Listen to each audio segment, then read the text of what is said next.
कसरी भए 100 भन्दा बढी ललिता निवास जग्गाधनी। यस्तो छ ललिता निवास प्रकरणको नालीबेली। नमस्कार दर्शक तथा श्रोतावृन्दहरू, द टाइमलाइन च्यानलमा यहाँलाई स्वागत छ। समसामयिक विषयवस्तु र महत्त्वपूर्ण जानकारीको लागि यस च्यानललाई सब्स्क्राइब गर्नुभएको छैन भने सब्स्क्राइब गरी नजिकै आउने बेल आइकनमा दबाउनुहोला र अल अप्सनमा क्लिक गर्नुहोला। आजको लागि ललिता निवास प्रकरणको नालीबेली लिएर आएका छौं। आशा छ तपाईलाई मन पर्नेछ। भिडियोलाई अन्त्यसम्म हेरिदिनुहोला।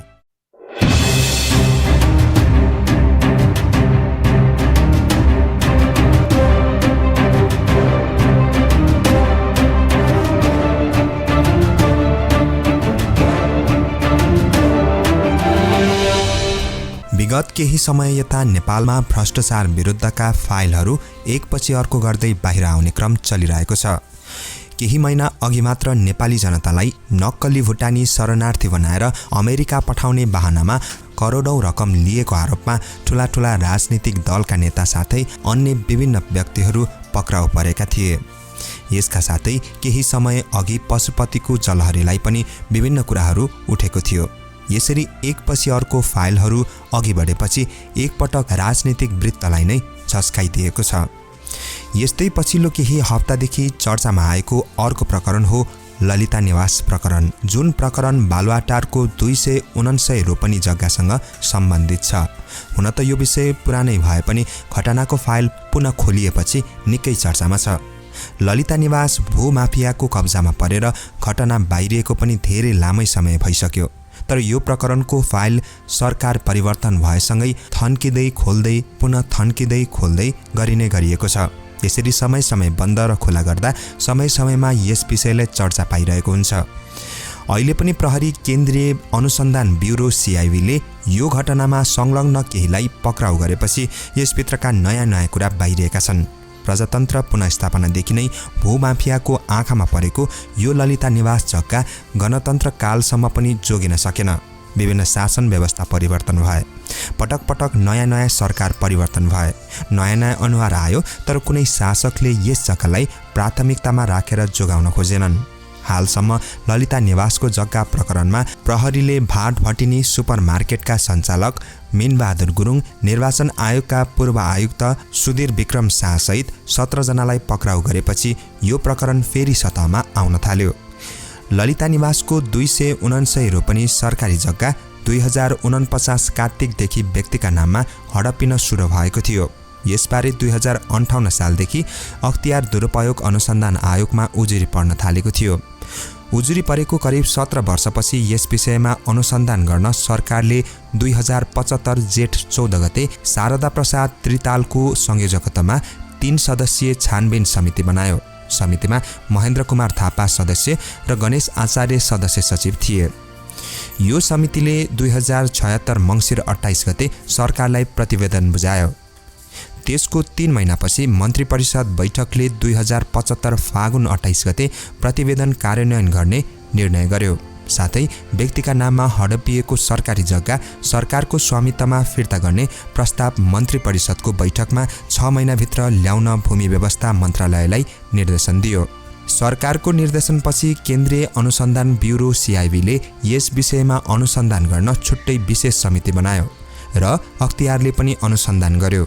यसका लागि अख्तियारले सहसचिवको संयोजकत्वमा विशेष अनुसन्धान समिति गठन गर्यो। यसपछि ललिता निवास प्रकरणमा 3 वटा अङ्गले छुट्टै काम गर्न थाले। मध्ये CIB ले माघ 17 गते गृह मन्त्रालयमा प्रतिवेदन बुझाएको थियो। CIB ले 124 जनालाई दोषी देखाउँदै कारबाही गर्न सरकारलाई सिफारिस गरेको थियो। हालसम्म ललिता निवास प्रकरणमा अख्तियारले 2 पटक निर्णय गरेको छ। अख्तियारको पहिलो निर्णय 2060 असार 18 मा ललिता निवासको 279 रोपनी जग्गामध्ये 112 रोपनी व्यक्तिको नाममा ल्याउने मालपोत कार्यालय दिल्ली बजारका कर्मचारीहरूको पक्षमा, दोस्रो निर्णय 2064 फागुन 30 मा 147 रोपनी जग्गामध्ये 35 रोपनी जग्गा मात्र सरकारको नाममा ल्याउने उल्लेख गरेको थियो। ललिता निवासको 279 रोपनी जग्गामध्ये खाली रहेको 112 रोपनी 4 आना जग्गा मालपोत कार्यालय दिल्ली बजारका कर्मचारीले 2049 पुस 23 गते मिसिल नम्बर 1024 र 2049 पुस मिसिल नम्बर 1025 मा रुक्म शमशेर, शैलजा राणा, सुनीति राणा, हाटक शमशेर राणा र हेमन शमशेर राणाको नाममा दर्ता गरेका थिए। सरकारी जग्गा व्यक्तिको नाममा ल्याउँदा कानुनी प्रक्रिया र विधि पुर्याइएको छैन भनी अख्तियारमा उजुरी परेको थियो। उक्त जग्गामा नक्कली मोही खडा गरिएका थिए। यसपछि जग्गाको स्वामित्व लिएका रुक्म शमशेर समेत 5 जनाले भूमि सुधार कार्यालय काठमाडौँमा मोही लागत कट्टा गरिपाउँ भनी निवेदन दिएका थिए। त्यतिखेर मोहीका तर्फबाट शोभाकान्त ढकाल र रामकुमार सुवेदीले कानुनी प्रक्रिया अगाडि बढाएका थिए। त्रिताल छानबिन समितिले ढकाल र सुवेदीलाई प्रमुख दोषी देखाएको छ। 2058 यता यस विषयमा गृह मन्त्रालय र तत्कालीन भूमि सुधार मन्त्रालयमा पनि उजुरी परेका छन्। गृह मन्त्रालयले यसबारे छानबिन गर्न तत्कालीन भूमि सुधार मन्त्रालयलाई पत्रचार गरेको थियो। 2075 फागुन 28 गतेको मन्त्री परिषदको निर्णयपछि मात्र भूमि व्यवस्था मन्त्रालयले पनि छानबिन अघि बढाएको हो। विक्रम सम्वत 2018 मा जारी जग्गा प्राप्ति ऐन बमोजिम सरकारले अधिग्रहण गरेको सुवर्ण शमशेरको ललिता निवासको जग्गा 279 रोपनी 9 आना थियो। अधिग्रहण गरेपछि ललिता निवासको भवन परिसरमा नेपाल राष्ट्र ब्याङ्क राखियो। जग्गामा प्रधानमन्त्री, सभामुख र प्रधान न्यायाधीश निवास बनाइयो। बाटो पर्खाल आदि बनाएर बाँकी रहेको 212 रोपनी 15 आना जग्गा समरजङ कम्पनीका नाममा दर्ता भएको थियो। यही जग्गामध्ये 112 रोपनी 4 आना दिल्ली बजार मालपोत कार्यालयले 2049 मा राणा परिवारका नाममा दर्ता गरिदियो।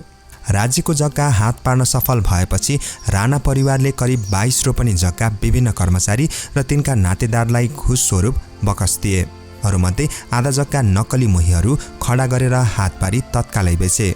विक्रम सम्वत 2067 र 2069 मा गलत कागजात तयार पारी मन्त्री परिषदको निर्णयका आधारमा व्यक्तिका नाममा जग्गा दर्ता भएको देखिएको छ। ललिता निवासको जग्गा किर्दै गरी व्यक्तिका नाममा ल्याउने धन्दामा पैसावाल व्यापारी, बिचौलिया, मालपोत कार्यालयका तत्कालीन मालपोत अधिकृतदेखि भूमि सुधार तथा व्यवस्थापन विभागका महानिर्देशक, नेपाल सरकारका सचिव, मन्त्री, उपप्रधानमन्त्री समेतको संलग्नता देखिएर अनुसन्धानको दायरामा परेका छन्। यो अनियमितता राज्यका निकायको आँखामा परेको हो, तर बलिया भूमाफियाले राजनीतिक पहुँच र प्रभाव फैलाए। अख्तियारकै आयुक्त तथा प्रमुख आयुक्तहरूले समेत आँखा चिम्लिदिए। सबैतिर प्रभाव पारेर आफू अनुकूलको निर्णय गराए। उनीहरूले सरकारी कागजात समेत हडपे। अनियमितता पुष्टि गर्ने प्रमाणहरू लुकाउने वा निष्प्रभावी बनाएर अदालतमा परेका मुद्दा समेत अभियुक्तकै पक्षमा फैसला गराउन सफल भएका थिए। फलत ललिता निवास करिब 500 टुक्रामा बाँडियो र 100 भन्दा बढी जग्गा धनी भए। कसको पालामा के भयो? राजा महेन्द्रको शासनकालमा विक्रम सम्वत 2015 सालको निर्वाचनमा नेपाली काङ्ग्रेसले 2/3 मत ल्याएर सरकार बनायो। त्यसै समय काङ्ग्रेस नेता थिए सुवर्ण शमशेर जबरा। त्यो सरकारलाई 2017 साल पुस 1 गते तत्कालीन राजा महेन्द्रले अपदस्थ गरेका थिए। आफ्नो हातमा शासन सत्ता लिए। यही बेला सुवर्ण शमशेर लगायतका नेताहरूको सर्वस्व हरण गरियो। त्यही बेला सुवर्ण शमशेरले पाएको 14 रोपनी 11 आना पनि हरण भएको थियो। 2018 सालमा जग्गा प्राप्ति ऐन जारी गर्दै मुआब्जा दिएर ललिता निवास सहित 2021 साल मङ्सिर 17 मा 6 वटा दरबार अधिग्रहण गरिएको थियो। राजा वीरेन्द्रको शासनकालमा राजा वीरेन्द्रको पालामा 12 रोपनी 7 आना 2 पैसा ललिता निवासको जग्गा कनक शमशेर लगायतलाई बसोबास गर्न लिएको देखिन्छ। अधिग्रहणपछि राजा वीरेन्द्रको हुकुम प्रमाणीकरण र त्यो बेलाको सरकारको 2036 साल जेठ 27 गतेको निर्णय अनुसार सुवर्ण शमशेरका छोरा तत्कालीन शाही नेपाली सेनाका मेजर कर्णेल कनक शमशेरले ललिता निवासको क्याम्पमा रहेको गोठ तबेला सहित 8 रोपनीमा बसोबास गर्न पाऊँ भनी निवेदन दिएपछि त्यो जग्गा दिने निर्णय भएको देखिन्छ। कनक शमशेरलाई सरकारले खरिद गरेकै मूल्य तिर्ने व्यवस्था गरेको थियो। त्यही बेला पविता देवीलाई 1 रोपनी, दामोदर उपाध्यायलाई 1 रोपनी तथा कुमार बस्नेतलाई 2 रोपनी 7 आना 2 पैसा जग्गा लिएको देखिन्छ। त्यो बाहेकको जग्गा भने नेपाल राष्ट्र बैठक र प्रधानमन्त्री, प्रधान न्यायाधीश क्वार्टर तथा बाँकी जग्गा समग्र कम्पनीको जिम्मामा राखिएको थियो। कृष्णप्रसाद भट्टराईको पालामा विक्रम सम्वत 2046 सालको आन्दोलनपछि 2047 सालमा कृष्णप्रसाद भट्टराईको नेतृत्वमा राजनीतिक कारणले हरण भएका जग्गा फिर्ता दिने भन्ने 3वटा निर्णय भएको थियो। बहुदल आएपछि 2047 सालमा कृष्णप्रसाद भट्टराईको नेतृत्वको अन्तरिम सरकारले राजनीतिक कारणले हरण भएका जग्गा फिर्ता दिने निर्णय गरेको थियो। त्यो गर्नुको कारण पनि थियो, पञ्चायतमा कतिपय राजनीतिक व्यक्तित्वको सर्वस्व हरण भएको थियो। त्यही भएर 2047 जेठ 14 मा मन्त्री परिषदले 2017 सालपछि प्रजातन्त्रको पुनर्स्थापनाका लागि भएको सङ्घर्षमा संलग्न भएको कारणबाट विभिन्न व्यक्तिको हरण भएको सम्पत्तिको विषयमा गृह मन्त्रालयले गर्दै आएको छानबिनको प्रक्रियालाई अझै सशक्त बनाउने र सोही सिलसिलामा रोक्का रहेको विभिन्न व्यक्तिको सम्पत्ति फुकुवा गर्ने निर्णय गरेको थियो। राजा ज्ञानेन्द्रको शासनमा 2062 सालमा छुट दर्ता भन्दै 12 आना 2 पैसा राणा परिवारको नाममा फिर्ता गरिएको थियो। ललिता निवास क्याम्पभित्रको सरकारले अधिग्रहण गरेको किता नम्बर 16 को 8 रोपनी 12 आना 2 पैसा मध्ये 8 रोपनी जग्गा 2036 सालमा नै कनक शमशेरलाई बिक्री गरिएको थियो। बाँकी रहेको 12 आना 2 पैसा नेपाल सरकारकै नाममा कायम थियो। माधव कुमार नेपाल प्रधानमन्त्री हुँदा 2066 चैत्र 29 गते ललिता निवासको जग्गा विशिष्ट व्यक्तिको निवास विस्तार गर्ने निर्णय भएको थियो। ललिता निवासको जग्गामा विशिष्ट व्यक्तिको निवास विस्तार गर्ने निर्णय भएको थियो। सरकार अन्तर्गतको समर्जङ कम्पनीका नाममा मोही जनिएको ललिता निवासको जम्मा क्षेत्रफल यकिन गरी सोमा मोही भाग कट्टा गरी बाँकी रहने क्षेत्रफल एवं साबिक बाटो तथा राजकुलो यकिन गरी 14 रोपनी 10 आना 3 पैसा प्रधानमन्त्री, प्रधान न्यायाधीश लगायतका विशिष्ट व्यक्तिको निवास विस्तार गर्ने निर्णय गरिएको थियो। बाबुराम भट्टराई प्रधानमन्त्री हुँदा 2069 असोज 18 गते पशुपति टिकिन्छा गुठीका नाममा जग्गा कायम गर्ने निर्णय भएको थियो। 3 रोपनी 12 आनामा कतै अस्तित्वमा नदेखिएको टिकिन्छा गुठी कायम गरी अनाधिकृत रूपमा मोही कायम गर्ने निर्णय डाक्टर भट्टराईको पालामा भएको देखिन्छ। केपी शर्मा ओली प्रधानमन्त्री भएपछि त्रितालको संयोजकत्वमा ललिता निवास क्याम्पको जग्गा छानबिन समिति बनाइयो। त्यो समितिको प्रतिवेदनका आधारमा सरकारले भ्रष्टाचारमा अख्तियार तथा ठगी र कीर्तिमा सिआइबीलाई अनुसन्धानको जिम्मा दिइयो।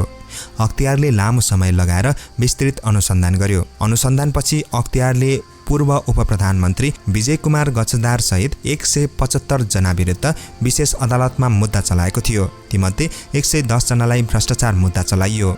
थप 65 जनालाई भने जग्गा जफत गर्न प्रतिवादी बनाइयो। अख्तियारको अभियोग पत्रमा उल्लेख छ। शेरबहादुर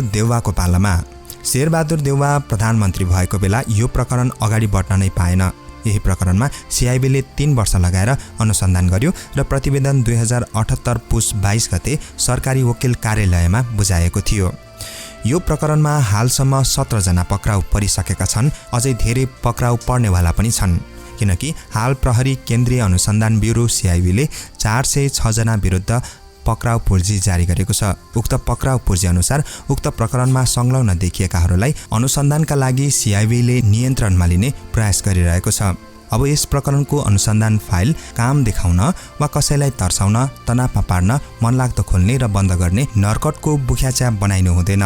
दरो र इमान्दार राजनीतिक इच्छाशक्तिको आधारमा पूर्ण अनुसन्धान गरी बलियो प्रमाण सहितको मुद्दा दायर गरिए मात्र भ्रष्टाचार विरुद्ध सरकारको प्रतिबद्धता जनसाधारणमा महसुस हुनेछ। सँगै राज्यको सम्पत्ति कब्जा कीर्ति कार्यमा संलग्न अनि तिनीहरूसँग चोचोमोचो मिलाउनेहरूलाई कारबाही गरिनै पर्छ र सम्पूर्ण जग्गा राज्य मातहत राखिनुपर्छ। तपाईलाई आजको यो द टाइमलाइन च्यानलको प्रस्तुति ललिता निवास प्रकरणको नालीबेली के कस्तो लाग्यो कृपया कमेन्ट गर्नुहोला। मन परेमा शेयर गर्नुहोला। यस्तै भिडियोका लागि यस च्यानललाई सब्स्क्राइब गरी नजिकै आउने बेल आइकनमा दबाएर अल अप्सन चुज गर्नुहोला। आजको लागि द टाइमलाइन टिमलाई बिदा दिनुहोस्। नमस्कार।